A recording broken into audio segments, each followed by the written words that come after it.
Good evening, everybody. No fighting, please, as the evening goes on. I want us all to be a happy family of the left, despite all of Nick's efforts to rend us all asunder. Nick Cohen, I'm sure you all know, is a long-standing Observer columnist and has just written his best-selling opus, What's Left, and I'm Deborah Orr of The Independent.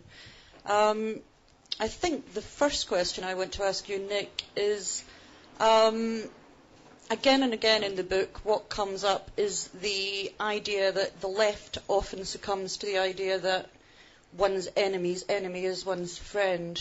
How do you feel about that? It's come up a lot in reviews as well. I actually think it's a bit wrong. What I'm trying to do is write a book about how it is that liberal-minded, left-minded people go along with the movements, the ideas, the regimes of the far right. And in the 20th century, I started this book with a rather naive idea of the left in the 20th century. I thought, look, it just excused Stalin's, Mao's crimes, or people on the left did that, but there were certain things they didn't do. Obviously, you can find people in the 20th century who did that. But in the 20th century, the idea of my enemy's enemy was less important for serious and principled people on the left, and the idea of camaraderie, fraternity, internationalism. You were a socialist, you supported other people who shared your values in other countries and in your own country. One thing my book is about the death of socialism, and that's gone.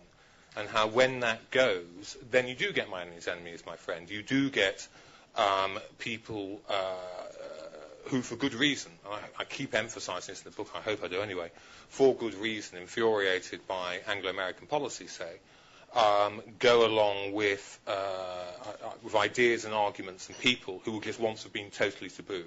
Not least because, the first thing they ever do when they get into power is kill liberals and socialists. Isn't the Bush government far right? Isn't supporting wars that he wants to prosecute being a fellow traveller with the far right?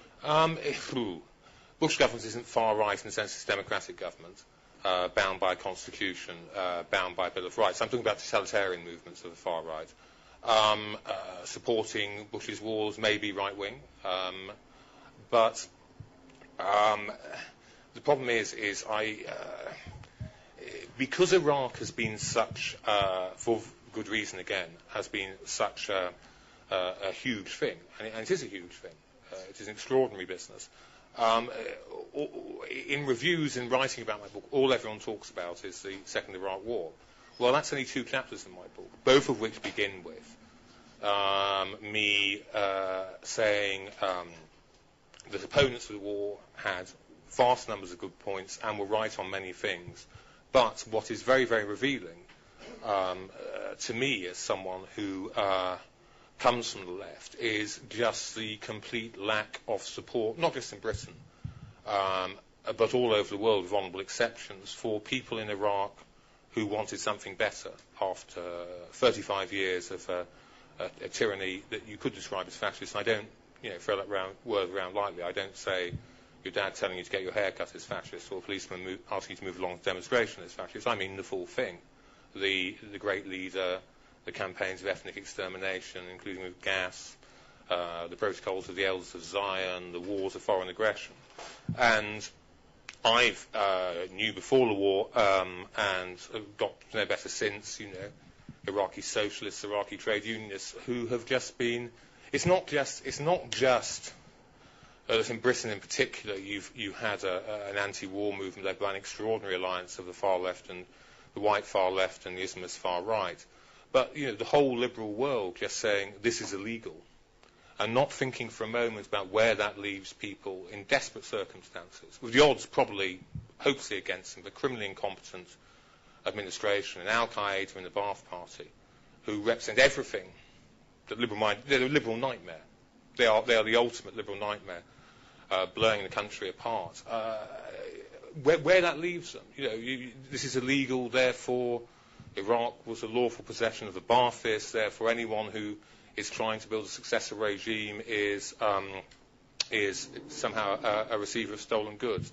So that's what interests me. That, in some ways, it's fair enough for the critics to go on about that section, because that's what really got me going when I realised, I was working on the Observer and the New Statesman and very, very sort of right on London media, and I just realised that it's not that the people around me were not only just not going to, we're going to oppose the war for very good reasons, but we're not even going to stand up for people who share the values. They weren't even going to recognise they exist. They're going to look through them. They're going to pretend they weren't there.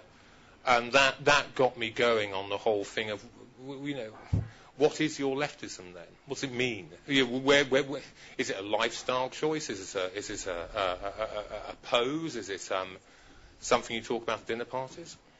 Well, it wasn't a say for, certain people on the left, I think, didn't do that at all. I remember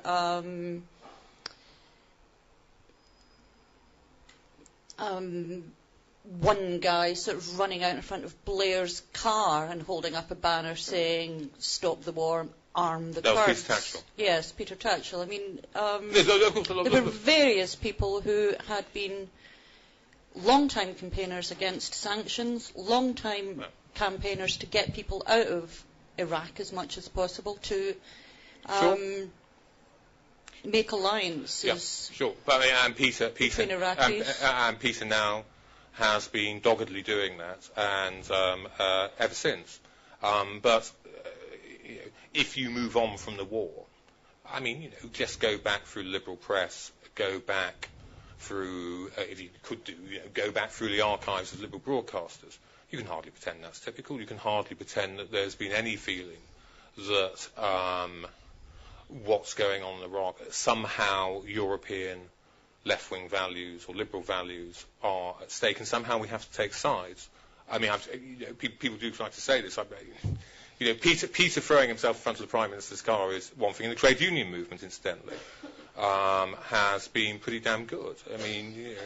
Trade union leaders who get out of bed every morning wondering they hate Bush more than they hate Blair are bringing Iraqis over. They're training them. They're sending aid. They're helping set up unions, which are being, Al Qaeda's killing them because these are. But liberal journalists have highlighted the tardiness with which a democratic process was set up. They've highlighted the degree to which the Anglo-American forces remain within the green zone and don't know what's really going on. There has been a lot of disclosure, and you may say that the liberal press has ignored Iraqis, but actually it's sort of stayed on the front pages of the liberal press year after year after year. Sorry. I'm not criticising reporters. What I'm saying is in the very hard case of Iraq, which I accept is about as hard a case as you're going to get. Well, the case of Iran is quite hard too. Well, okay. Where do you stand on that? Sorry? Where do you stand on Iran? In what sense? Where do you stand on the imminent bombing of Iran? I'm against it because I don't think it's possible. But on the other hand, I was just reading a guy called Danny Postal from New York, who has just done interviews with hundreds and hundreds of people.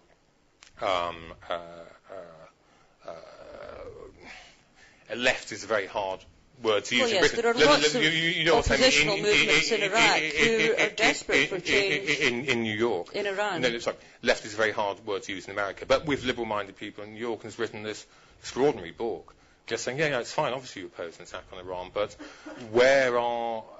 none of them had the slightest conception or support for Iranian feminists, Iranian Democrats, the ethnic minorities in Iran, the Arab minority, the Kurd minority being persecuted. And one reason, my book is an attempt to give reasons for why that might happen, but one consequence of this, which is very, very bizarre, is that Iranian feminists, Muslim feminists in Holland, Kurdish socialists, are, funnily enough, finding the only place they can turn to is American neoconservatives, which is very bad news for them because American neoconservatives aren't actually very good at affecting policy, and that's what interests me. It's not. Yeah, well, another funny thing is that in over the past 20 years, one of the few places that Iranian feminists did find succour was over the border in Iraq under Saddam. I mean, that's simply not true. No, it is true. It's not true. I mean, I'm afraid it is. I mean, it's ludicrous. He didn't do it because he supports feminism. He did it because he was against Iran, and he saw that these people could make trouble for Iran. Well, I mean, if you're trying to build up Saddam Hussein as a feminist hero, I give up. Of course I'm not. I give up. No, of course I'm not. What I'm saying to you is that people do things for odd reasons. Yeah. And just because a certain group believes that you can help them by going down a certain route and showing solidarity in a certain way, doesn't mean that they are right in their belief. Well, just because they want it doesn't mean that it's right. It doesn't mean that it's the correct way forward. I mean, it has been a disaster for Iraq. Okay.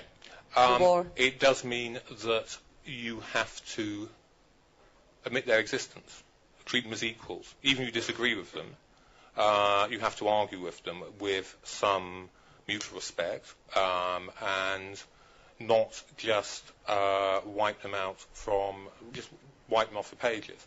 And as I say, what's interesting about Britain is you get that far more, and indeed in Europe, you get that far more in the sadly dwindling remnants of the trade union movement than you do among the liberal mainstream.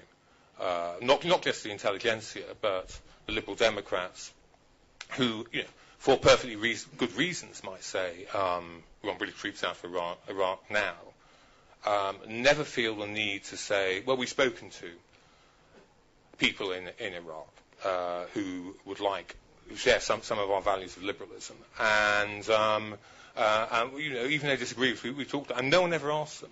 I mean, Sir Mingus Campbell was never asked about this. Well, why does your liberal democracy stop at the borders of Fortress Europe? Why can't you extend but not even do, as you say, no one's under any compulsion to do what other people ask them to do. But if you claim to be a liberal, a Democrat, a socialist, a feminist, living in a very comfortable country, I would say you descend into a sort of very selfish relativism if you don't at least talk to those who share your values and are suffering more than, beyond the tragedies of everyday life, more than you can possibly imagine. Well, I don't think anybody would disagree with that, and I don't think that actually happened. I don't. This has not happened at all. I mean, it's very, very odd. It's very odd writing this book, and you bring it out, and people. Only 2 chapters of which were concerned with this. Of course. Yes. Well, but the rest of it is about what happens when socialism dies. What happens when postmodern relativism takes over? What's happened to middle-class intelligentsia? Why does it feel so odd at the moment, so insecure at the moment? There's lots of other things in there. But, you bring out a book, and then suddenly you get this great wailing and fluttering of tutus from your colleagues saying, oh, it's just the far left who've done this, from people who have never themselves criticised the far left at all. You can go back through the BBC. I went on the BBC the other day and said, well, everyone knows this.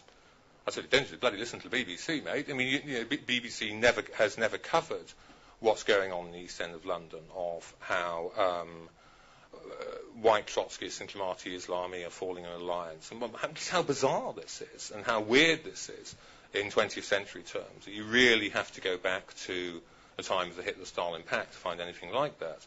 And then they suddenly say, well, it's nothing to do with us. Well, if it's nothing to do with you, why don't you report it? Why don't you argue about it? Why didn't you just say, look, this is terrible? Isn't this terrible, the way, probably doomed, incidentally, liberals and socialists in the Arab and Kurdish world, they're probably finished. I think Al-Qaeda has won in Iraq. But, isn't it terrible the way everyone's ignoring? Well, yeah. When did you do something about it? Show me your cuttings. Show me your broadcast. It's again. I mean, you have to come with some evidence, Deborah. Sorry. You need some evidence. Some evidence of what? To support your contention that everyone's been behaving fine, and they've all, of course, been talking to people in the Middle East who share their values.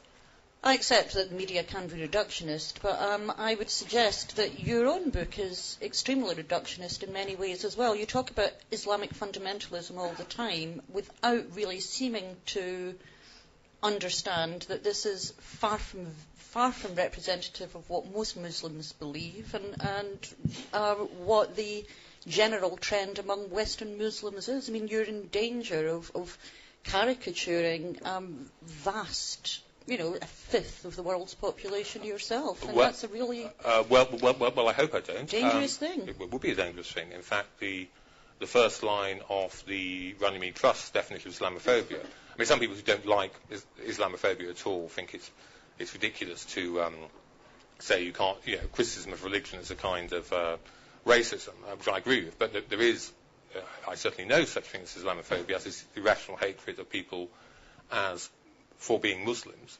But again, Deborah, I would ask you to point to where in my book I do that. I'm always very careful to say I'm talking about Muslim Brotherhood, or if I'm talking about the religious right, or indeed far right, I'm talking about Muslim Brotherhood or Jamaat-e-Islami. I never just say.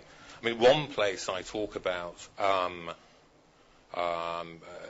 Whenever people say the Muslims, in Bosnia, when I'm talking about Bosnia, I say it was the use of the way people, not so much the media, politicians, media as well, portrayed the Bosnian conflicts between the Serbs, the Croats, and then the Muslims, was a ridiculous attempt to reduce very complicated Bosnian society down to a sort of religio-ethnic group. I'm always critical of that. I mean, I don't think anywhere in that book, unless I've made a terrible mistake on page 93, do I say that? Okay, one of the people that you are quite disapproving of within your book is Robert Fisk. Do you believe that he didn't talk to Iraqis? No. Didn't have a connection with Fisk, what people in the ground wanted? Right. Is that why he made the mistake of not supporting the war, do you think? No. Look, this is not a pro-war book, Deborah. It's a book which, in its second half, uses the war in Iraq as a kind of, I said it shows up deeper faults and subterranean currents among mainstream liberal thinking. Let's just run through what those are. Well, it'll take you a bit. But we'll deal with this first. I mean, it's very hard lifting. This book is written as a narrative. It's written as it's a book. It's not a political pamphlet or whatever. So I do a chapter on the reaction after 9/11. With poor old Fisk, all I do is just give a couple of paragraphs about the origin of fisking, which is an internet term for the systematic demolition of an article piece by piece. And this comes out after 9/11 with a sort of leftist apologetics for bin Laden. And there's only 2 parts on Fisk. It was just the piece he wrote on. It was just to explain how fisking comes about. There's no great attack on him. Do you admire his reporting of the war? I don't trust it, no. So there we are. Well, that's not in the book. I've known Fisk. Well, I've known because I was on the Independence, and I take what he says with a pinch of salt. But do you believe that he didn't speak to Iraqis before deciding to oppose the war? No, I don't at all. But you wanted to know about the reasons for why I thought things were. I'd quite like to know what the other pieces of dreadful malaise that the left is now collapsing under are. Right. Well, as I say, it will take some time, Deborah. If you look, let's take it away from Iraq. Here's my problem. Suppose, God forbid, a bomb goes off on the tube tonight on the way home. There's a missed bomb. I think any fair-minded person in this room would expect to get back home, turn on the radio, turn on the television, or pick up papers in the morning, and expect to see liberal-minded people, or hear liberal-minded people, blaming Tony Blair and turning their eyes from an ideology which is misogynist, homophobic, psychopathic, and wants to establish... What ideology is that? Well, Islamist ideology. Sorry? The Islamist extreme right. And wants to establish a totalitarian empire. That's what motivates the Islamist extreme right. And think they're very left-wing when they're doing it, and how weird that is. and how is it that I just think this is completely untrue. Well, it is true. I mean, Deborah, what kind of world are you living in? What? Look after 7/7. Look after 7/7. Look at who was saying it was Blair's bombs. It was all Blair's fault. What kind of papers they were in. Now, in the That's an incredibly minority view. On the contrary, in this country, I mean, we really are overgeneralizing the number of Islamicists who think this way and behave in this way. I wasn't. Sorry, I wasn't saying we were. This is a tiny minority of people right. that generally Islamicists insist and can prove are not behaving in an Islamic way at all, well, and they disown them. Fine. Yeah, you're rather missing my point. When your tiny minority plants a bomb, my tiny minority. The tiny minority you were mentioning, Deborah. Who never plants bombs. Right. The tiny minority you were mentioning, Deborah. We don't barely have time to plant tulips. When your tiny minority plants a bomb, the people who most... It's not my tiny minority. For God's sake, Deborah, when the tiny minority you referred to plants a bomb, isn't it odd that even though they represent everything the liberal left is against, the people most likely to excuse them or apologise to them come from the left rather than the right? Isn't it most odd in the case of Iran that the people most likely to turn the blind to, quite rightly, oppose military intervention in Iran, but most likely to ignore what's going on in Iran, or say, well, it's all fair enough, or say the Iranian push to the bomb is fair enough, again come from the left rather than the right. Well, they don't necessarily. I mean, the right is just as guilty of this kind of behaviour as the left. I mean, Stephen Glover would be the first person I would expect to say this stuff, and he's certainly not of the left. No, there are some, but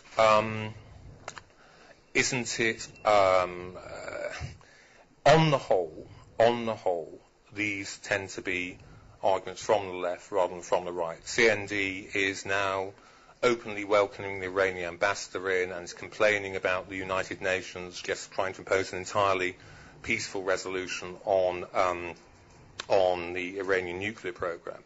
And, this is different. It is different from what happened in the 20th century.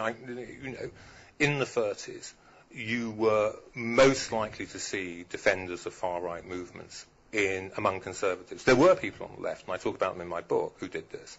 But they were a minority. Now I think the balance is the other way around. And that's what I'm trying to explain. I'm trying to explain not just the big things, not just the liberal world sort of turning their backs on Iraq after the war, but the psychology of betrayal, the psychology of people flipping over from left to right. Yes, I mean, I'm happy to agree that does happen on the far left and has, been happening among the sort of SWP, the sort of Galloway tendency for ages. But this idea, the sort of general liberal tendency is to do this, and I really just don't see, and I'm not convinced by it in the book either. Okay. Let's move away from the borders. You say you want to do yourself. What are the other examples of this happening that are troubling you? It just seems so. Sorry. For the liberal mainstream I'll talk about it in a minute. What you were talking about when you're saying, it's just a few trots becoming fascists. Well, it's a lot more than that. I mean, it's very hard when you don't... Did I say that? I haven't said trot at all, I don't think. Well, you said the SWP. Sorry, I was paraphrasing you, Deborah. The SWP going off the Islamist far right. Certainly after the 7/7 bombs, we listened to the BBC. I mean, it just seemed so commonplace. They were just gasping with people were just gasping with disbelief if you said there was a bit more to Islamism than just like a British foreign policy.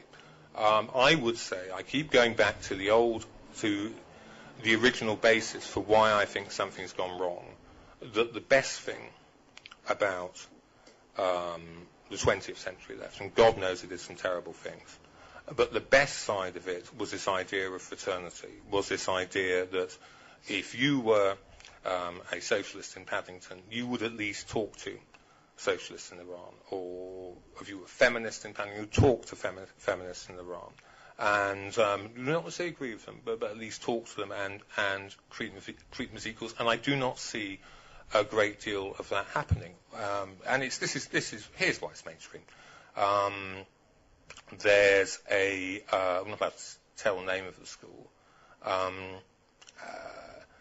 There's a school where a sort of Hizb ut-Tahrir campaign or someone to allow a schoolgirl, 12-year-old girl, to wear effectively full veil.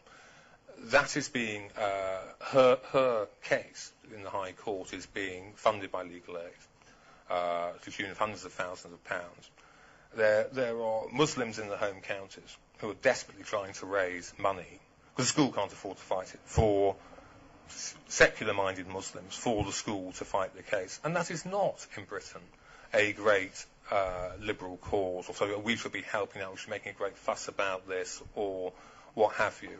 That's leading on more from the death of the idea of socialism, more into the relativism, the cultural relativism, which I think cripples a lot of liberal thought at the moment. But again, all kinds of things which 30 years ago, or even at the time of Satanic Verses, you could imagine, people I could imagine screaming their heads off about and making a big fuss. There isn't a fuss about it now. So that's, I'm trying to explain that as well. Well, there are various points to make about this. One is that you don't have to be a secular-minded Muslim to oppose the niqab or the veil for school children at all. Even among quite devout Muslims, there is a rejection of the niqab, which people feel is not part of Quranic teaching, not part of... But my point is, isn't it interesting that if you prefer anti-Wahhabi Muslims to secular-minded, whatever you want to phrase it, isn't it interesting that there isn't more of a fuss about this among the liberal broadcasters and among the liberal journalists? And I'm not particularly attacking broadcasters or journalists, it's just that's where the evidence is. I mean, that's the thing, if you're writing a book, you have to go for liberal intelligentsia, if you prefer, liberal intellectuals. What I'm trying to explain from going from the 60s through to the present is how that's happened. What are the ideas that have ended up on there? Isn't it strange that the right isn't either? I mean, why are these problems and difficulties that this part of the British community has in assimilation and integration, and the ways in which quite often, I mean, we've had more than once young schoolgirls, very young men are being groomed to be involved in these rather nasty and dangerous set cases. Why isn't everybody concerned about that? Well, I mean, in the liberal West, where all of us support freedom and democracy, we should all be concerned about that. Indeed.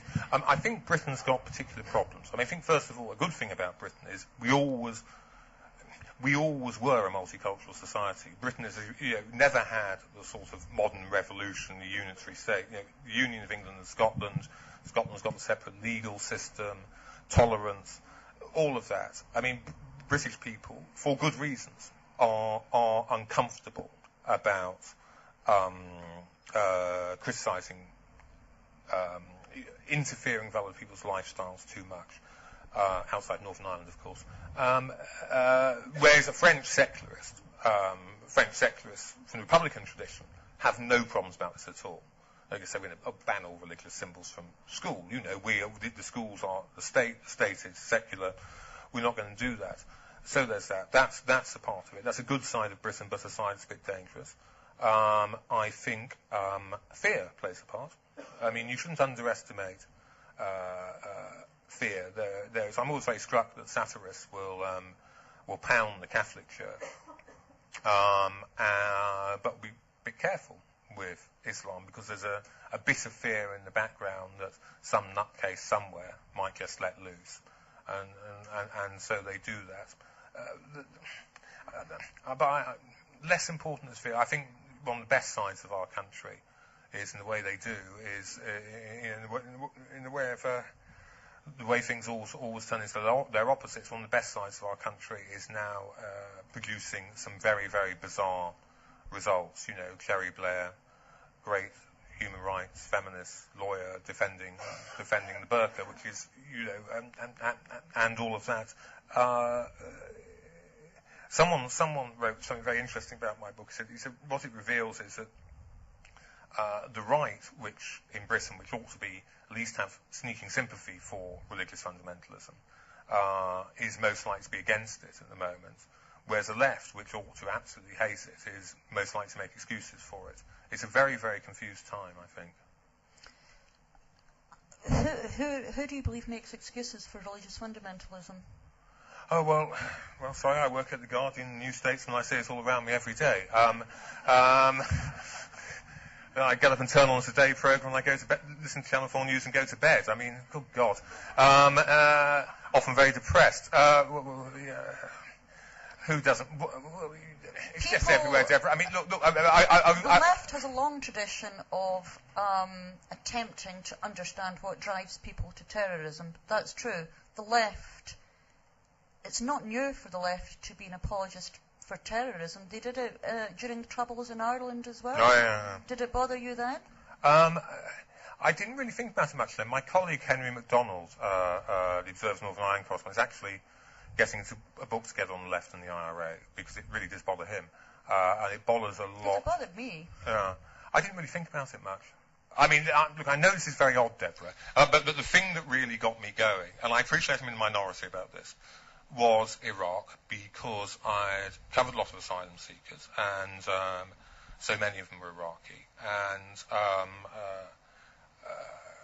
And yes, that's wonderful. And people were keen to get them sent right back as soon as it was safe enough. I read in the same way as they have Afghanistanis. And so, but I got to know, as I said, the beleaguered forces of the Iraqi left, and it's just this thing of, hold on a second, why does everyone talk about as if they don't exist? And that then, to me, it might for you it might have been, hold on a second, why are all these jerks going on about the IRA as if they're some kind of liberation army? That might have been it for you. For me, it was Iraq. It was the IRA. I mean, to my shame, I didn't really think about it very hard. So it's not a new thing for the left. Well, yeah, but except that you will admit that it's not quite so new a thing for the left as perhaps in your book. It's presented. Yeah. Well, no, except sudden failure to have solidarity with ordinary people who are being bombed. Except that this is the IRA used to dress themselves up in a sort of Marxian rhetoric. You remember, you could, if you wanted to, pretend that they were somehow off the left. I mean, for God's sake, I'm not excusing any of this, but in the 30s, and, from the 30s through to the 80s with CND, I mean, people from the left were either going along with the Soviet Union or turning a blind eye to, or pretending it was morally equivalent to the West and so on. See, coming from the left, I understand that, because at least these people called themselves left-wing. Now we're dealing with movements and regimes which make absolutely no pretense about this. No pretense at all. They're anything other from the extreme right. They have foundational texts of the European ultra-right, as I show in my book, going right the way back to its founding in the 1790s, the prejudices, the things coming through. So, frankly, I now believe anyone who goes along with any movement that's totalitarian in any way is just wrong. But I do understand why people of my generation who were left-wing sort of somehow thought totalitarian movements or dictatorial movements. It's a good principle. That's why I think that Bush should have bombed Saudi Arabia. But Deborah, instead of incorporating him into his economic system. Well, I don't know. So you can march for war on Saudi Arabia. But look. What's different? I don't march for war. What's different now is partly because there is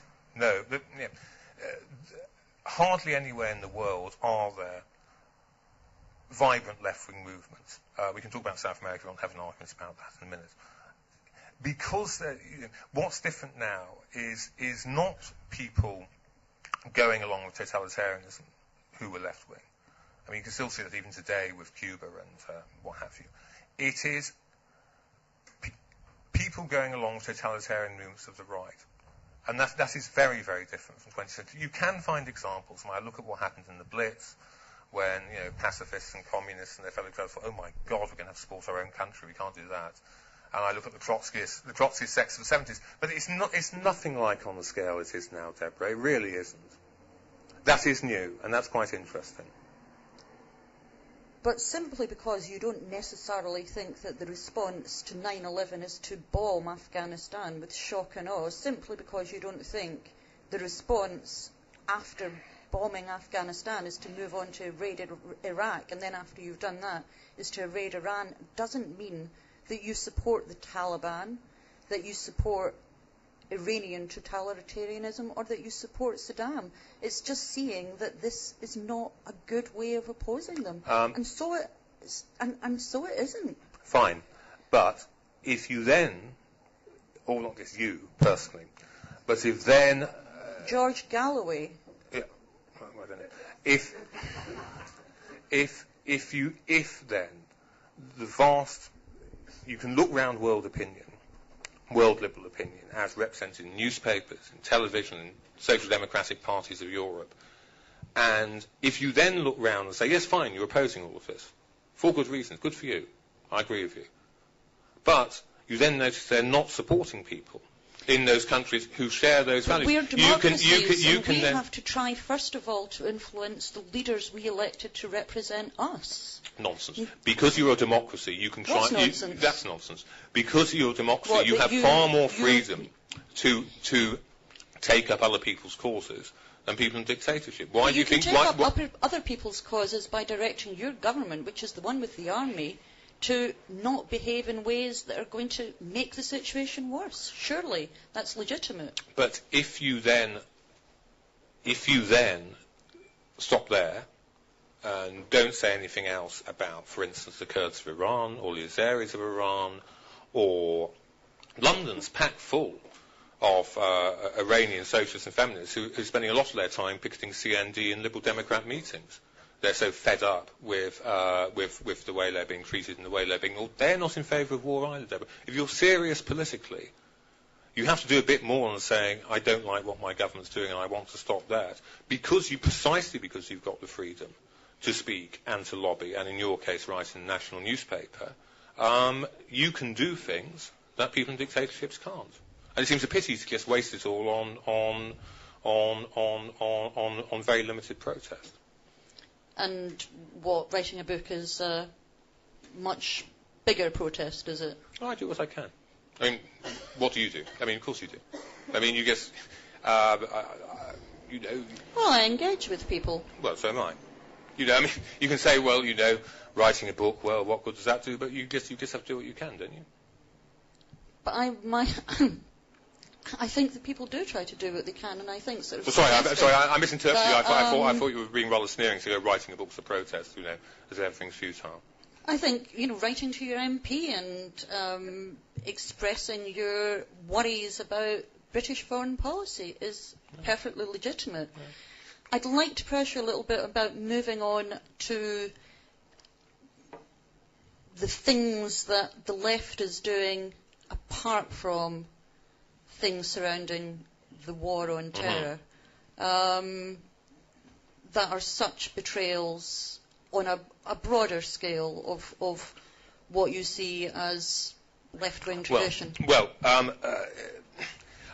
when I sat down to write this book, you can do a book on what's happened to the left, and the danger is it just becomes enormous. You know, it just includes everything, you know, changes in society, changes in manufacturing, what's happened to the role of women. The whole thing just becomes... just one thing. Unmanageable. Just one good example. Okay. So I'm just emphasising the main theme is movements of the far right and liberal intellectuals and left's relationships with them. The other thing I look at is, and I'm not sure if I get this right, but it's not talked about very much, is the relationship between the liberal middle class and the working class, which strikes me as being in a lot of problems and accounting for a lot of the disillusion of democracy. Yes, this is very interesting for me because at the very beginning of your book, where you did the very lovely stuff about being brought up in a middle-class lefty household, I mean, my experience was the opposite. I was brought up in a working-class conservative household, and politics weren't talked about much in my home at all. And I sort of gradually kind of pieced things together from myself, from my own observations of the world.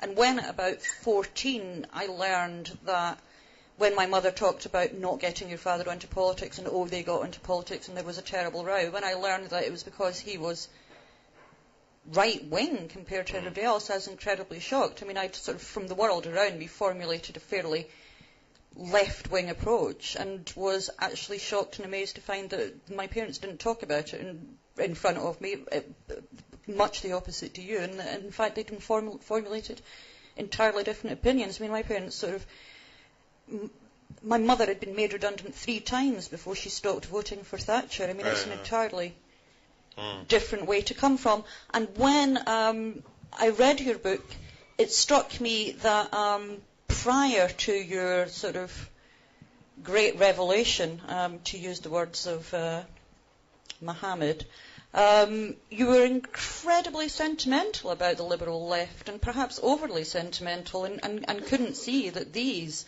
dichotomies and dilemmas were also there. And I think, too, that you remain very sentimental about the trade union movement, which, in your sort of general demolition of the vicissitudes of the left and the mistakes of the left, are really, not touched at all, and, in fact, have done lots of things in the past to damage the most vulnerable people in this country and around the world. Yes. Right. Look, the trade union movement in the book, all I say is simply that they've behaved very well the past few years, far better than the liberal middle class, in that, they absolutely opposed the war for very good reasons, but were prepared to make commitments afterwards. Whereas the type of people you get on, I don't know, Newsnight or Start the Week, if you ask them who they were supporting, what they wanted, they would look at you, it would just be an entirely alien question. So I'm not being sentimental about the trade union movement. Again, that's just, it's a narrative, it's a story, and when you look at what starts happening in 2004, 2005, I would say whether you supported the war or opposed it, you would have to say the trade union movement, not just in Britain, but in Europe and America, behaved more morally, with more intellectual integrity than the liberal middle class. Now, to me, that doesn't seem sentimental. To me, that seems it seems a statement of fact, frankly. I mean, if you were going to say that sentimentality, you'd have to be able to say that. No, what I mean is when you talk about the breakdown of socialism, your book discusses the breakdown of socialism over the 20th century, and as someone sort of brought up in a Rust Belt town, seeing how trade unions behaved and how they represented my recalcitrant father, who didn't want to be represented in that way by people who went and clocked in and sat all day in the pub, which was called the Clock 'em In. So well known was it that everybody was doing that. You have to say that trade unions haven't always behaved well, and that trade unions themselves and their own behaviour did fuel the rise of Thatcherism, which did help to get us all where we are with socialism. Yeah, I'm not denying any of that, though. You're just inventing stuff that's not in my book, really. No, I'm not inventing stuff that's not in your book, because the fact that it isn't in your book doesn't mean it doesn't exist. It just means that it's not something you're taking into account. No, Nick, you brought up this point that there is a difference between the way in which the working class left has behaved and the way in which the liberal left has behaved. In reaction to the war against Iraq, yes. I make no wider claim. Hadn't I said that we were going to try to sort of move a little bit from this you're attacking me for point stuff I of haven't revelation? written. I'm not attacking you for stuff you haven't written. Fine. I'm suggesting to you that there is stuff outside the narrative of your book that is relevant to what's happened to the left, to what's happened to socialism, to the reasons why people reacted in the way that they did to the idea that we should support Bush in attacking Iraq because it was part of the war on terror when it wasn't, and how it's not necessarily wrong to suggest that US foreign policy is part of the difficulty the world faces at the moment and not part of the solution. Well, let's try and take that from the top then. If you want to understand factualism, you have to understand the furious reaction to the growth of trade union power, the strikes of the 70s and so on. I didn't know that for a minute, and there were my books where I talk about that. Equally, nowhere in my book do I denigrate or say it is wrong to oppose Bush. I mean, this is just it's like, it's a bit hard to keep up at the moment. I'm sure you're managing. But I come back to my point of what I'm trying to write about is if I had done a book on, you could do. I mean, it's interesting. It's not very much talked about at the moment. What happened to the left? That's because people only want to talk about what's in their book and what proves them right. I mean, that's part and parcel of the problem with the debate in Britain now, is that all of the pundits, if you're pro-war, if you're against war, everybody's concerned with being right. But I say quite clearly in my book, I mean, I supported the Iraq War. I could have less easily opposed it. I mean, I say quite clearly in my book there's people who criticised me were right. It's not a book any more than it's a book about what happened in the 70s with Margaret Thatcher and factories in Scotland. Although it is about how socialism lost its way in the 20th century. It's about a specific point of why is it that... Look, if you're on the left in the 20th century, of whatever sort, democratic, totalitarian, whatever, there was... If you listen to people, there is assumed that they talked as if there was a hierarchy. At the top was some kind of worker state or Bevanite democratic socialism in Britain, which was a bit like the kingdom of God. It never came, or it came in bits. Next was what we've got, liberal capitalist democracy, the welfare state, with some redistribution of wealth. And at the very bottom of the heap were... fascistic, racist, sectarian murders. Often murders, but also regimes and movements. And the IRA. That was the hierarchy. And the IRA. Yeah. That was the hierarchy. Oh no, they were quite high up. That was the hierarchy. Now,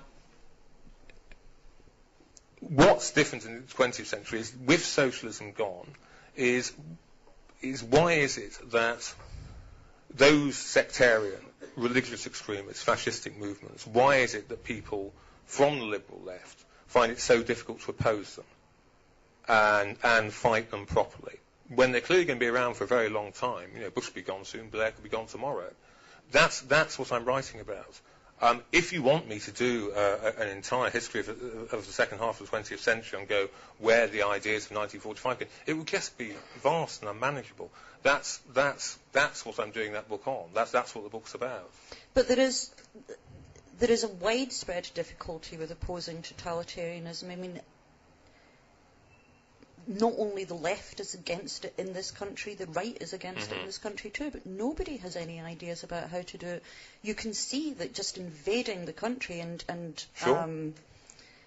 Trying to impose some kind of top-down idea of liberal democracy isn't going to work. And what you need to talk about is what alternatives are, and just sort of cleaving yourself to what's around, whether you agree with it or not, because somebody is willing to do something is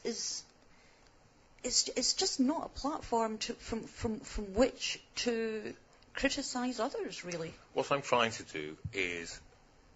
Incidentally, I had a lot of trouble about the war myself. I mean, I sort of, it was a difficult thing. Lots of people did. Yeah. What I'm trying to do is in as much as you may say it's futile, is writing a book can do anything, is I'm trying to clear away a species of denial I see, which is rather like denial of global warming. It's very comforting denial.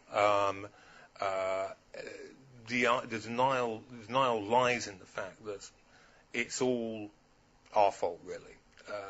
It's bombs go off, regimes are toppled, well, it's because of Bush, it's because of Blair, blah, blah, blah, blah, blah. And I think that is a kind of denial which ignores the vitality of totalitarianism. People forget its appeal. And as the history of the 20th century shows, the totalitarian movements do have a life and a logic of their own. They can't simply be reduced to root causes.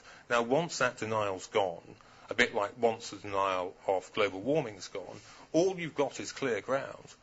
Reasonable people can argue about what should be done about it. But I think that, but while denial is there, I don't think you can have a serious debate. Well, I think you can have a serious debate while people anybody carries on sort of flogging away an imagined enemy.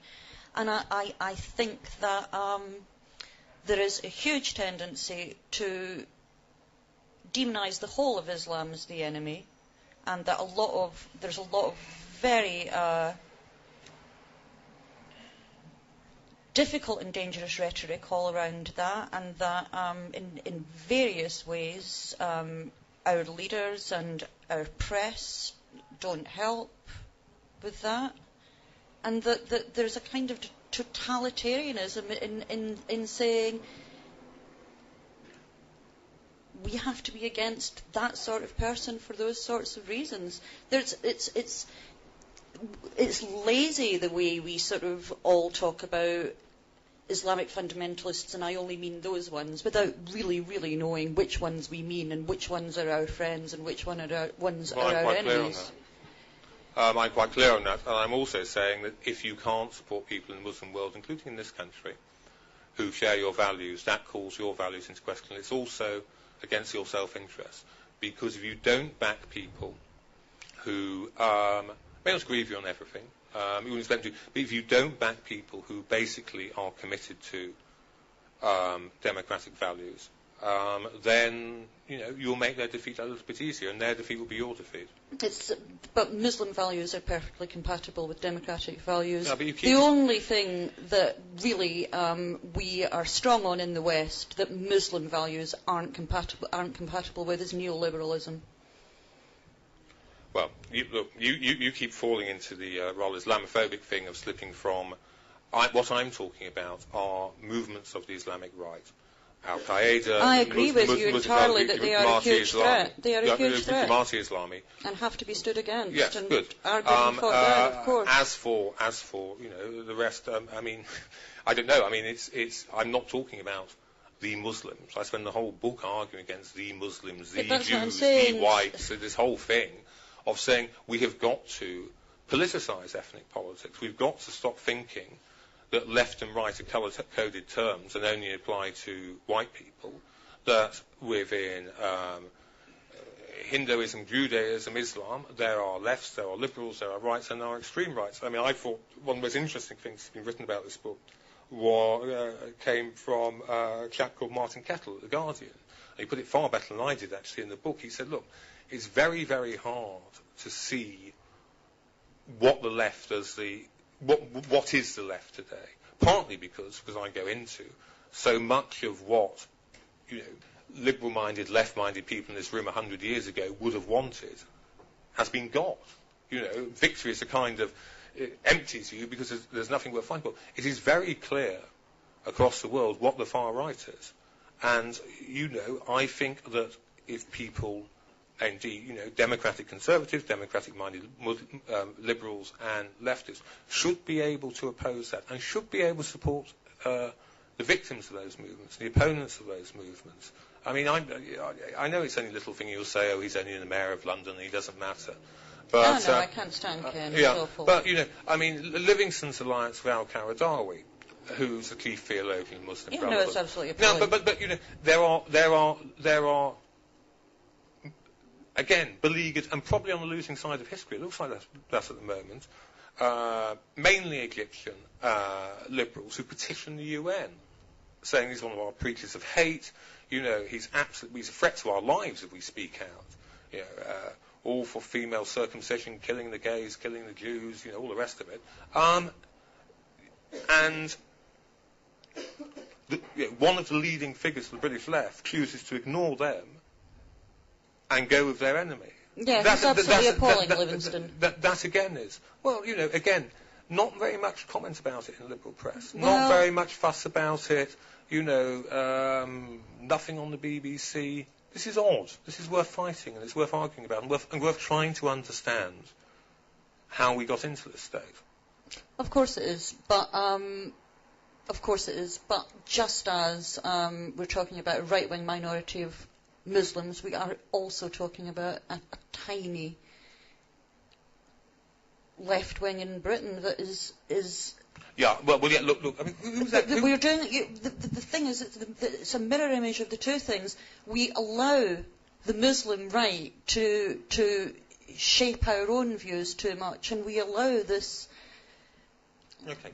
Who was that? Left to distort things too much. Who was that chap the BBC had wandering around America looking at cults and sex with dark glasses? Louis Theroux. Yeah, look. If this was just about Livingston, Galloway, all of that, I could have done a sort of Louis Theroux book. Been quite fun, but it wouldn't have mattered. What interests me is the liberal mainstream in Britain and in Europe. And whether, you can argue it both ways, I argue both ways in the book, you can either say that ideas that begin with the obscurantism of the postmodern philosophers or on the wreckage of the far left after the death of socialism have flooded liberal mainstream, or maybe what you call or I call the far left is just an exaggeration of the vices of the liberal mainstream. I don't know, but look, none of this would matter if indifference to liberals, feminists and socialists in the Muslim world was not endemic on the liberal mainstream. But I know Iranian feminists from the Workers' Communist Party of Iran, and I spoke to our friends and said, when have you ever been on Women's Hour? Never. Never. I mean, there she is battling for the rights of women, never asked to go on. If you want to take it away from the Muslim world, because frankly, if I was a British Muslim, I'd be sick to death of hearing the word Muslim every time I turned on the TV.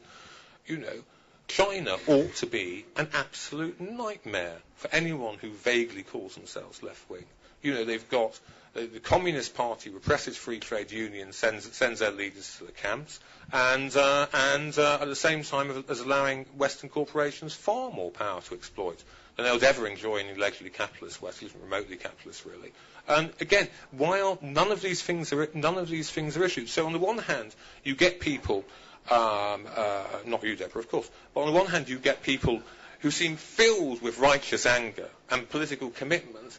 But on the other hand, you can just see, maybe they're just rich, comfortable people looking for a quiet life and not wanting to go to boring meetings and sign the petitions and go on little demos and try and get, someone from outside the rich world with a prominence in the press and their case taken up and so on. Well, they go to a demo, don't they, and they get an SWT, hoardings, SWP posters sort of banged into their mitt. Anyway, thanks very much, Nick. Does anyone have questions? Ladies there. Hold on. Oh, sorry. Keep my mic. Thank you, Deborah. I thought, Nick, you captured a zeitgeist with private ambiguities that people feel where they don't align themselves with either left or right. And someone who I think embodies those ambiguities at the moment is David Cameron. Some of his policies on global warming, the fact that he smokes marijuana, makes myself and my friends who are traditionally left-wing actually feel sort of quite warm towards him and inclined towards him, and that's a very scary thing. And I'm just wondering if you see David Cameron as a symptom of the left drifting away, and there's this big gap where right-wing politicians can fill that. Yeah, maybe. I don't know. I mean, I'm just temperamentally averse to politicians in the Clinton, Blair, Cameron mould. But it may just be those are the politicians who win, or particularly television. They're ideally suited to television. It's been very interesting. I was talking to my colleague on the New Statesman, Martin Bright, who's doing an awful lot about how, frankly, war criminals from Bangladesh are being foisted on the British Muslim community. Again, from extreme right parties who massacred, sort of the massacre of Hindus in Bangladesh. And Martin and I were saying is that it's conservative think tanks, particularly Policy Exchange, who just leap on you. And they say, come on, Nick, come on, Martin, anti-fascist politics now. You make alliances, anyone who's a democratic conservative. Whereas the Fabians, Demos, aren't thinking about it and aren't finding, if you like, the Muslim trade unionists in Britain, the Muslim socialists, helping them get organised and what have you. So maybe you're right. I don't know, I just... In relation to Cameron in Yeah. general, do you think Cameron's feeling some sort of breach? I think what Cameron's doing is simply this. There was a percentage of the British middle class, of the English middle class, getting nowhere in Scotland, the English middle class, particularly women, not just women though, who somehow thought if they took their rubbish out to be recycled, or bought organic food, the Tory party was sneering at them. They were natural conservatives in every other respect. It was in their interest to vote conservative, and Cameron, rather sensibly, is getting them to vote for his party again. Whether I can't make any judgment on whether he will be Spoken like a true feminist. I can't make any judgment on whether he'll be softer on marijuana or do anything in the environment. I just see a sort of vacuity there. But again, that's maybe my problem. This type of politician is a type that gets ahead in the television age.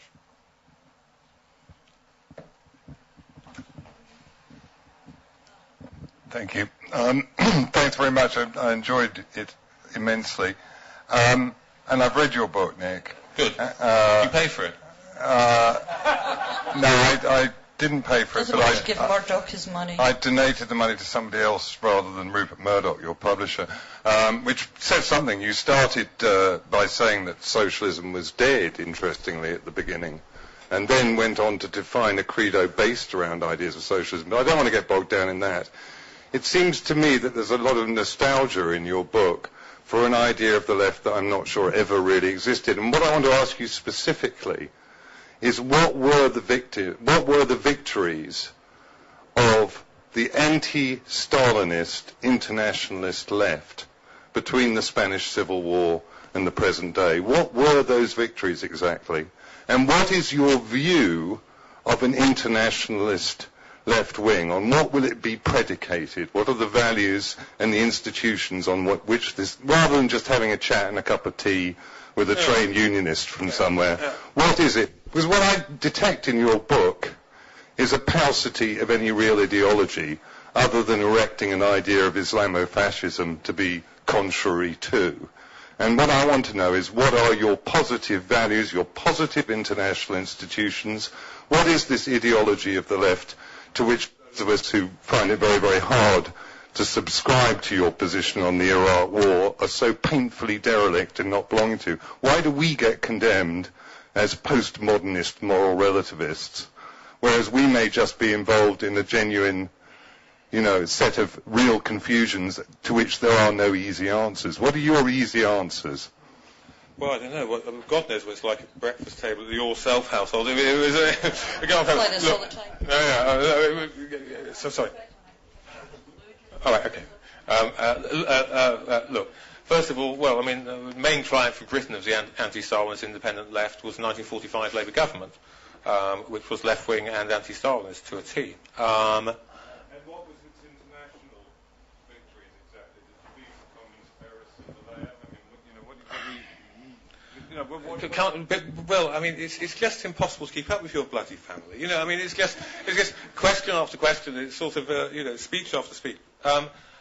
Positive values. Positive international institutions. What do you aim Right. I would say the main concern for any serious left at the moment would be globalising labour rights.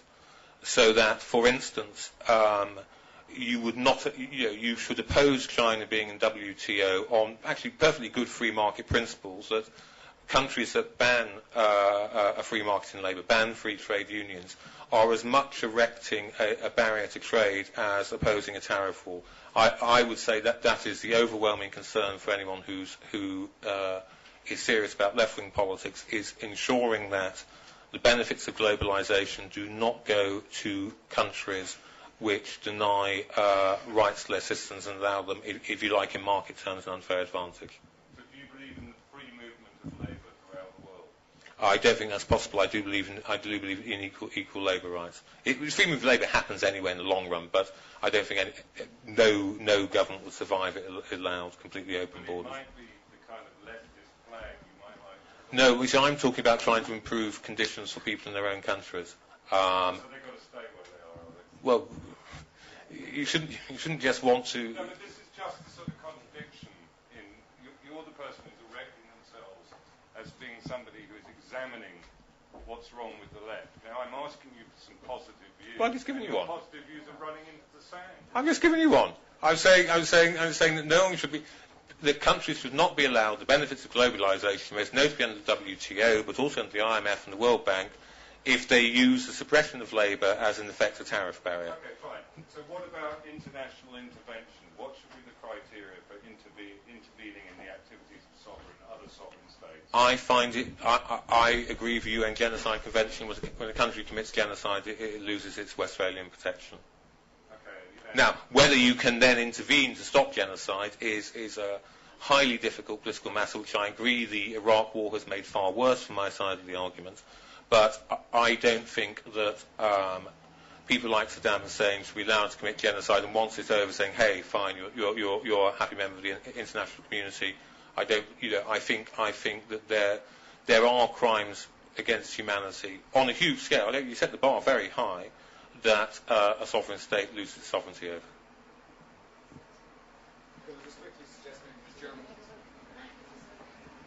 Just a quick observation rather than a question. Maybe one place where I think British socialism had a very positive effect on another country may be the German trade union movement, which is built by British people along, avoiding some of the mistakes which are made by British trade unions, which were quite obvious. I think that's a system which still thrives quite well even to this day, and certainly has 50 years of very good performance behind it.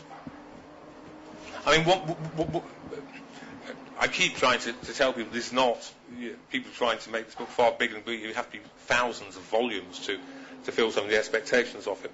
I mean, one thing I find very worrying and very open to question at the moment, I mean, European social democracy seems very vulnerable to me at the moment. Perhaps I'm being over-pessimistic, but the welfare states of Europe, including ours, which is far more social democratic than people in this country give credence to, in France, in Germany, in Italy in particular, it all feels, the positive achievements of the 20th century look frightfully vulnerable. And it's going to be very interesting in the next few years to see how well they can stand up, see if they can keep competitive economies going. Although you have things like the UNICEF report last week, which suggested that as far as welfare is concerned, it's Britain and America that are doing worst of all the developed countries. Yeah, I mean, but in Britain, see, in a funny way, the 1997 Labour government has been quite Labour in some ways. There has been vast public spending increases. There's been perhaps not always in the right places. Well, social housing. Yeah, that's the point I was trying to make, Deborah. Is you can't and on redistribution of wealth. Now, if that fails, well, the lack of social housing has helped to redistribute wealth upwards. But if that fails, if people are able to say, very powerful arguments in politics is, oh, Deborah, I know you want this. I know you want more money spent on education. But look, we tried it and it didn't work. I mean, if that fails, I think that the British social democracy is in a lot of trouble because there will have been a lot of money spent, not on social housing, but there have been. You can't deny there's been huge amounts spent on health and schools. And if that doesn't produce results, then I think what comes after it, whether it's called New Labour or Tories, will be quite a right-wing government by 20th century standards. Well, I mean, we're getting into a big area here because I could talk about where the money has gone on health, and it has gone on overinflated salaries for GPs. It has gone on computer systems that don't work that well. And now people are saying are never ever going to get up and running. A lot of the problem with the large amounts of money that Labour has put into certain parts of the welfare state are that they've been, not only have they been mismanaged and misspent, but they've also been treading water with a lot of things, because the money that they've put into social exclusion, for example, has been entirely cancelled out by the deregulation that they've supported and continued with in the city that has deepened inequality at the same time as they're trying to mitigate it. So it is very, I mean, it's not social democracy on No, it's a very odd thing, I agree. Throughout Europe that's in difficulty. If you look at social democracy in many of the Nordic countries and many of the Northern European countries, it's very, very healthy. It's particular policies that Britain and America have been following. And it's very important for the left to carry on defending social democracy. Questions from anyone?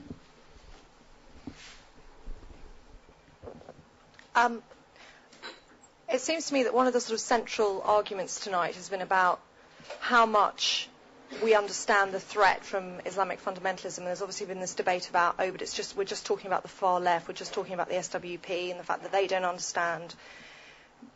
And I just want to sort of bring sort of a personal experience in, which was at Manchester University when I was at the Students' Union. I was on the Student Union exec, and our Islamic society was taken over by really extremist people who were involved in organisations like Hizb ut-Tahrir.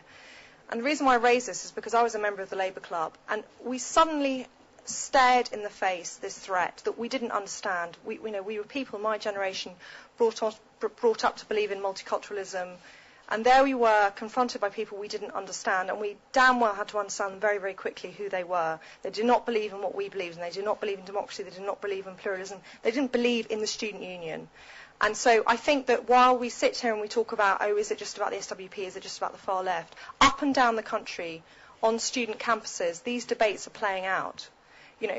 Student unions on the whole are, have been dominated by the left, and those students who are involved in student politics are confronting these people because, a lot of student unions have got real problems with Islamic fundamentalism.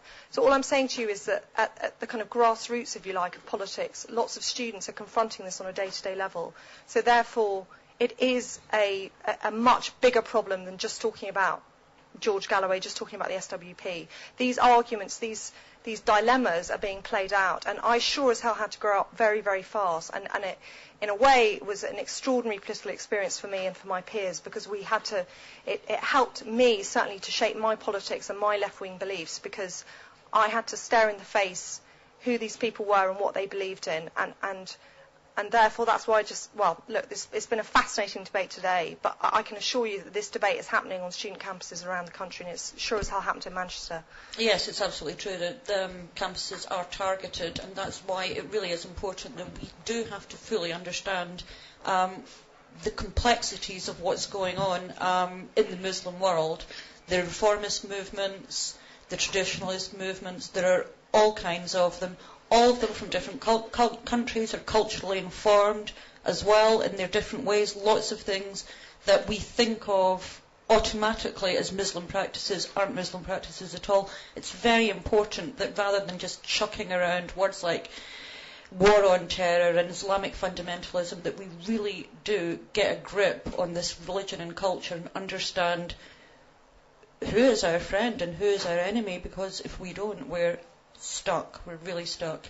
It's incredibly soul-destroying to talk to some of these groups that you talk to. Their hatred for the West, their love of destruction, their inability to respond to reason, their deliberate inability to respond to reason. I mean, they've just brainwashed these people. It is truly, truly frightening. But what we can do is be lax about all of that and not really understand what's going on and just sort of talk about, Tower Hamlets as being the place where this is happening when it's actually happening in sort of, particular people's homes. It's very very difficult to get a grip on it all and be able to understand exactly who the threat is. And that's the main thing that we have to do, is to be armed with knowledge. Nick? Yeah, well, I mean, I've spent the whole evening saying it's not just George Galloway, it's not just the SWP. I mean, that's if you like the... Yes, you're right. Okay. But, one thing I'm interested in with this book is I've done website, I've got a website, and you can email me address.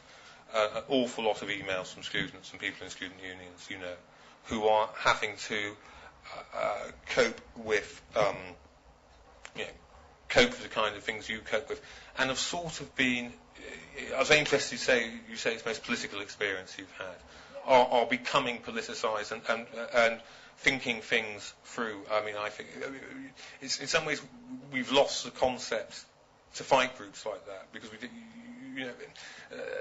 one thing I don't like going on about multiculturalism, because multiculturalism is a perfectly good thing within reason, but it does cut people's legs from underneath them a bit, and people are having to think again quite hard. I'm glad to hear you're doing it, and your colleagues are as well.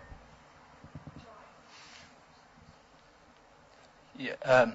Hi. First of all, I bought your book today, so my apologies, I haven't read it yet. Sorry? I paid for it myself. As long as you bought it, that's the main thing. I bought it, yeah. I bought it in Waterstones in Trafalgar Square, and I paid for it myself. First of all, I'd like to issue a thank you. It's a tough life at the top. I'd like to say thank you for your columns in the Observer on the war of the last 3 years. It made me feel like I wasn't alone. And on the question about why it's happened, I think it's to do with the fact that liberals in Britain and most of the British people are actually quite nice people. And it's not very polite. It's like if you go to a dinner party in Britain and you don't know the third couple there, you don't talk about politics if you don't know them well, because it's not polite, is it? And I think that's partly what's happening. And we like to be nice to people. We gave house room to Marx and Lenin when they were planning their own revolution, and there's been books written about the rise of London is stand by a very strange woman, but nonetheless it's been written. So I think that's where we're kind of sleepwalking into it, and it's because we're tolerant people. And the time's come to wake up, because they don't, as the person on my left said, they don't share our values. And but as for the prescription, the prognosis, I don't know. I mean, I'm interested in the analysis you constantly write about. I just don't see any solutions. I'm surrounded by a sea of people who think it's okay to turn the other way and turn a blind eye. I mean, just to see Anne Clewy talking about the Kurds is to be moved. But we're also very clubbish in Britain. People are quite happy, or used to be quite happy, of different clubs, different types of people, and you didn't interfere, and all of that. Well, we have got, if the rather extreme form of identity politics, as I said, I don't like condemning multiculturalism at all. I think that's quite dangerous. Of identity politics has just got to be, I think it's just got to be broken down, replaced with real politics, and real politics where you don't think you're being somehow racist to say that Hizb ut-Tahrir or the Brotherhood or Jamaat are extreme right-wing groups. For God's sake, make it easy enough for you to do it. It's not that they're trying to hide anything from you, and you oppose them the same way you oppose the BNP, and you form alliances against them the same way people on the left would oppose the BNP. But I mean, it is still quite difficult to say. I mean, if a journalist here were to go on air and just say the extreme right wing Hizb ut-Tahrir, people, his or her editors might just sort of blanch a bit. But I mean, I think it depends. Sorry, good. I'm glad to hear it. But I mean, it's breaking that down. It's getting some real politics into all of that. And so you fell for yourself a little bit, because you said in France, you set France aside from us in terms of tolerance of these people. Now, in France, they said if you go to a state school which gets state money, you obey the rules, and we're a secular state, and you don't wear a veil. And the 16-year-old girl who led that campaign at the time now says it's fine. I wear the veil to school. I take it off and go to school. Yeah. There's not a problem. The big threatened conflagration never happened in France. But in this country, we just kind of say, well, let's not publish any Danish cartoons because we're too scared, or we're too tolerant, or we're too nice, or something. Well, I think that will change when people realise. People realise it's very hard to ask people to integrate, or to say a multicultural leads to integration when you don't know what you're asking them to integrate to. And I think it will change when people start standing up to defend the best of the society, not the worst, not dodgy dossiers and 45-minute claims and peerages for plutocrats, but democracy, freedom of speech, the emancipation of women. And, when people are actually proud of the best of our society and realise it's worth fighting for and worth arguing for. I think it is changing quite, at least I hope it is. Perhaps I'm being a cockeyed optimist, but I think it is changing quite quickly. Okay, so I am halfway through your book, Nick, and I bought it myself. And I'm really enjoying it, and I think you've done a great job because someone had to say it. And I can imagine that you are probably getting a lot of flack from your colleagues and friends or former friends. But I think it's a very brave thing that you've done. One of the things that really winds me up about the left elite in this country is the knee-jerk anti-Americanism. I lived most of my life in the Soviet Union under the communist system.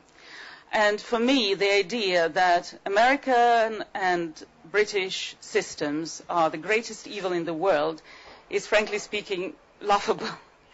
So Deborah asked for examples when the left are betraying their liberal principles. So the discussion today focused mostly around the Iraq War and Muslims in this country, etc. I want to give a different example. I am Ukrainian. 2004, the run-up to the Orange Revolution in Ukraine. I am a Guardian reader, So I am reading one article by Jonathan Steele after another article by Jonathan Steele about the events, about what's happening in Ukraine in the run-up to the elections that are winding me up, because I could see that he was not doing his journalistic job, because he perceived at the time that the whole thing was orchestrated somehow by the United States. Then I happened to be working in Ukraine, although I've lived in this country since 1992, just on the day when it all started.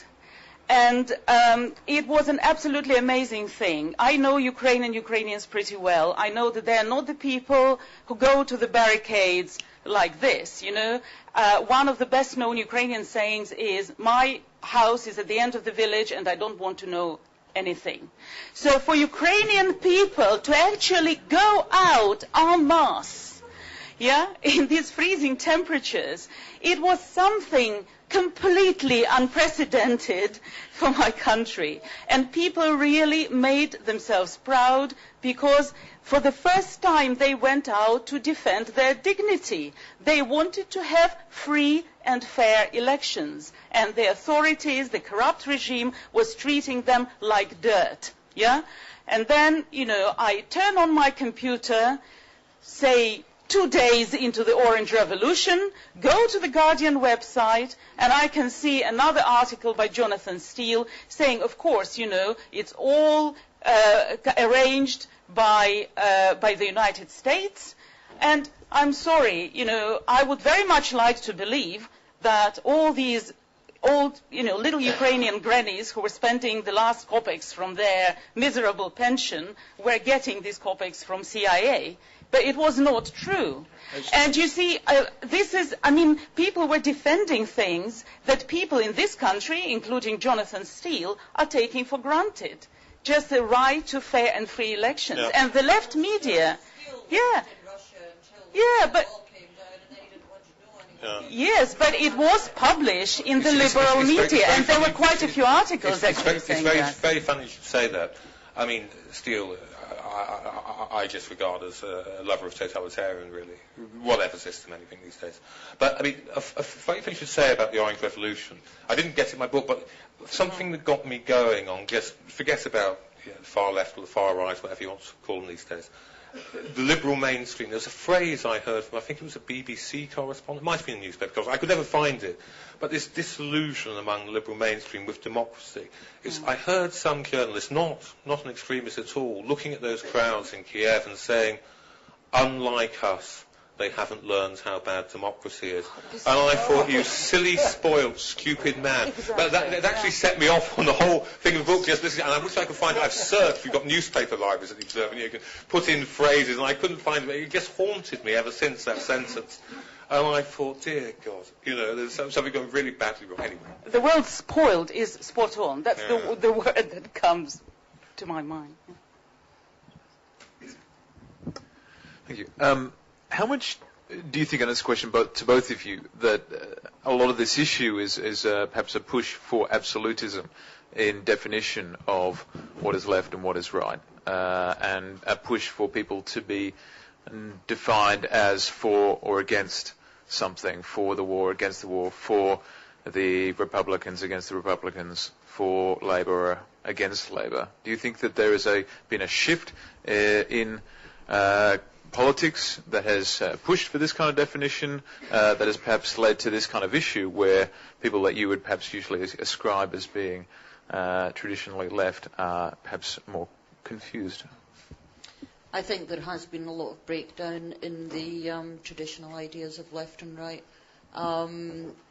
Some of it in the past has been due to the emergence of single issue politics, so you get sort of, the rural poor being very much in favour of hunting, and you have, wealthy aristocratic chaps being terribly, terribly into ecology and so on and so forth. So a lot of it has broken down in that way. I think a lot of the breakdown between left and right thinking is to be welcomed, though. There's a lot of adversarialness and a lot of sort of spatting between left and right that isn't very helpful. There's, the politics for years and years has been dominated now by the supposed opposition between neoliberalism and liberalism, and liberalism is the thing that's causing all of the problems, no, neoliberalism is the thing that's causing all the problems, and you kind of, eventually sort of start to see that, they're in a symbiotic relationship, and one can't exist without the other, and the other can't be modified, and that you've really got to sort of stop just having these arguments and sort of have a look at how you can balance things better. So, yeah, I think that those old oppositions are breaking down, and that's a good thing.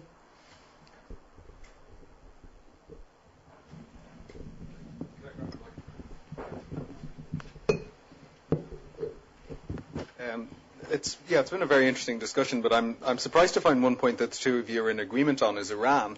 Realistically, what are, I'm not a huge expert on Iran, but my feeling from having been briefly in the country and from what I've read about it and its recent history is that you may not be able to rely on nuclear deterrence and if it gets a nuclear weapon, whether declared or not, or even if it's realistically there, it'll set off proliferation all throughout the region. Saudi Arabia, Egypt, even Iraq again will go nuclear. What realistically do you expect can be done? Well, I mean, I think we should have the last question. Look, I'm not defending the Iranian bomb. I also like very much the way you talk. Far too much discussion, certainly in this country, is all assumed. It's all about us. If we do something, we're the root cause of X. What should our policy be? There are governments in the world, movements in the world. they may take the initiative. We may have to respond. It may not all be these Westerners and Western capitals. Normally we're sort of way behind the pace. All I would say is just bang on the theme. Is I think we need a Cold War policy with Iran, as we need a Cold War policy of radical Islam. In that we support the opponents within Iran. We put decent news service, honest news service in, as we did with the old Soviet Union, and try to undermine the regime. I'm not a military expert at all. I mean, the people who are all just say that this thing ain't possible. It is not possible to stop to bomb it from the sky. I mean, it's just not. But you shouldn't just. What I keep trying to argue for is you shouldn't just stop there, just as you shouldn't have just stopped there in Iraq, or shouldn't just stop there anything else. Democratic governments, democratic peoples, democratic thinkers should support those who want some of the good things that we have and push on their behalf. Okay? Can I get a drink now? Well, thank you very much. all. Just one